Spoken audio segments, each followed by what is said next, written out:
শিকদার, বাকের আলীর আদুরে মেয়ে, নাম ছিল তার গুলবাহার। কবি বলেন, প্রেম মানে উন্মাদতা। যখন মানুষ সত্যি সত্যি প্রেমে পড়ে তখন তার খাওয়া নাওয়া সব যেন হারিয়ে যায়। তেমনি এক পাগল প্রেমিক তার অধরা গুলবাহারের উদ্দেশ্যে গাইছে গান। ঈশানের কথা ও সুরে গুলবাহার গানটি সোশ্যাল মাধ্যমে বেশ প্রশংসিত হচ্ছে।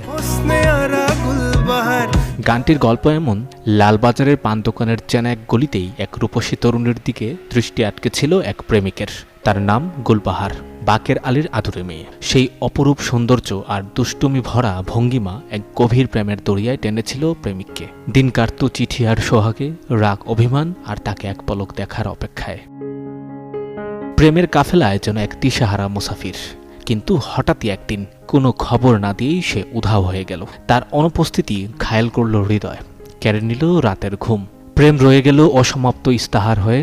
সেই থেকে তার স্মৃতি আর মুগ্ধতাই সঙ্গী। আজ